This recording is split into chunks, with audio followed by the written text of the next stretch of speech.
ಓಂ ಗುರುಭ್ಯೋ ನಮಃ. ಓಂ ಗಣಪತಿಯೇ ನಮಃ. ನಿಗೂಢ ಭವಿಷ್ಯ ಫಲ ಚಾನಲ್ಗೆ ಸ್ವಾಗತ. ವೀಕ್ಷಕರೇ, ಇವತ್ತಿನ ವಿಡಿಯೋದಲ್ಲಿ ಮಕರ ರಾಶಿಯವರ ಏಪ್ರಿಲ್ ತಿಂಗಳು ಹೇಗಿರ್ತದೆ ಎಂದು ಇವರ ಸಂಪೂರ್ಣ ಭವಿಷ್ಯವನ್ನ ಈ ವಿಡಿಯೋದಲ್ಲಿ ನಾವು ನೋಡೋಣ.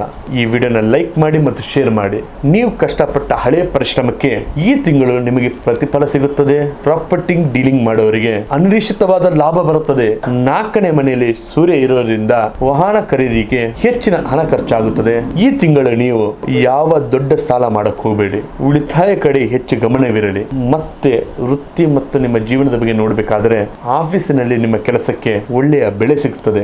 ಆದರೆ ಕೆಲಸದವರೇ ಮಾತ್ರ ಜಾಸ್ತಿ ಆಗಿರ್ತದೆ. ಮನೆ ಮತ್ತು ಕೆಲಸದ ಕಡೆ ಬ್ಯಾಲೆನ್ಸ್ ಮಾಡುವುದು ಬಹಳ ಕಷ್ಟ ಆಗುತ್ತದೆ. ನಿಮ್ಮ ಅಧಿಕಾರಿಗಳ ಜೊತೆ ಮಾತನಾಡುವಾಗ ಸ್ವಲ್ಪ ನಿಧಾನವಾಗಿರಿ. ಯಾಕಂದರೆ ನಿಮ್ಮ ಮಾತು ಅವರಿಗೆ ಅಹಂಕಾರದ ರೀತಿ ಕಾಣುತ್ತದೆ. ಒಂದು ವೇಳೆ ನೀವೇನಾದ್ರೂ ಕೆಲಸ ಬದಲಾವಣೆ ಮಾಡಿಕೊಳ್ಬೇಕಾದ್ರೆ ಏಪ್ರಿಲ್ 20 ನಂತರ ಕೆಲಸ ಬದಲಾವಣೆ ಮಾಡಿಕೊಳ್ಳಿ. ವ್ಯಾಪಾರಸ್ಥರಿಗೆ ಈ ತಿಂಗಳು ಯಾರೆಲ್ಲ ಕಬ್ಬಿಣ ಆಗಲಿ, ಸ್ಟೀಲ್ ಆಗಲಿ, ಅಗ್ರಿಕಲ್ಚರ್ ಆಗಲಿ, ಕನ್ಸಲ್ಟೇಷನ್ ಬಿಸ್ನೆಸ್ ಮಾಡೋರಿಗೆ ಈ ತಿಂಗಳು ಲಾಭದಾಯಕವಾಗಿದೆ. ಹೊಸ ಮಾರುಕಟ್ಟೆ ಹುಡುಕಿಕೊಂಡು ಹೋಗಕ್ಕೆ ಒಳ್ಳೆಯ ಸಮಯ. ಸಣ್ಣ ಪುಟ್ಟ ಪ್ರವಾಸಗಳು ಬಿಸ್ನೆಸ್ ಇಂಪ್ರೂವ್ಮೆಂಟ್ ಮಾಡಕ್ಕೆ ಸಹಾಯ ಆಗುತ್ತದೆ. ಪ್ರೀತಿ ಮತ್ತು ಕುಟುಂಬದ ವಿಚಾರ ನೋಡೋದಾದರೆ ಮನೆಯಲ್ಲಿ ನೆಮ್ಮದಿ ಇರುತ್ತದೆ. ನಿಮ್ಮ ತಾಯಿಯ ಆರೋಗ್ಯದ ಬಗ್ಗೆ ಸ್ವಲ್ಪ ಗಮನವಿರಲಿ. ಮನೆ ಅಲಂಕಾರಕ್ಕಾಗಿ ಹೊಸ ವಸ್ತುಗಳನ್ನು ಖರೀದಿ ಮಾಡುತ್ತೀರಾ. ಪ್ರೇಮಿಗಳಿಗೆ ಈ ತಿಂಗಳು ಸಣ್ಣ ಪುಟ್ಟ ಜಗಳ ಆಗುತ್ತದೆ. ಪಾರ್ಟ್ನರ್ ಜೊತೆ ಸ್ವಲ್ಪ ಸಮಯ ಕಳೆಯಿರಿ.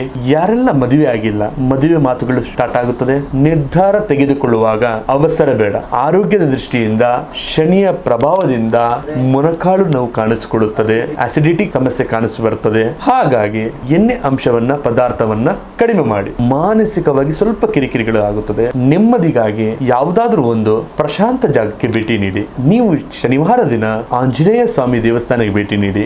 ಎಲ್ಲೆಣ್ಣೆ ದೀಪ ಹಚ್ಚಿ. ಸಂಜೆಯ ಸಮಯದಲ್ಲಿ ಮನೆಯಲ್ಲಿ ಕರ್ಪೂರ ಹಚ್ಚಿ ಇಡೀ ಮನೆಗೆ ತೋರಿಸಿ ಓಂ ಶನೀಶ್ವರಾಯ ನಮಃ ಎಂಬ ಮಂತ್ರವನ್ನ ಪಠನೆ ಮಾಡಿ. ಇದಾಗಿತ್ತು ಮಕರ ರಾಶಿಯವರ ಏಪ್ರಿಲ್ ತಿಂಗಳ ಭವಿಷ್ಯ. ಈ ವಿಡಿಯೋ ನಿಮಗೆ ಇಷ್ಟ ಆದರೆ ಲೈಕ್ ಮಾಡಿ ಮತ್ತು ಶೇರ್ ಮಾಡಿ. ಹಾಗೆ ನಿಮ್ಮ ಜೀವನದಲ್ಲಿ ಎಂಥ ಕಠಿಣ ಘೋರ ಸಮಸ್ಯೆಗಳಿದ್ದರೂ ಕೂಡ ಈ ಡಿಸ್ಪ್ಲೇ ಕಾಣ್ತಕ್ಕಂಥ ನಂಬರಿಗೆ ಕರೆ ಮಾಡಿ ನಿಮ್ಮ ಪರಿಹಾರ ಪಡೆದುಕೊಳ್ಳಿ. ಧನ್ಯವಾದಗಳು.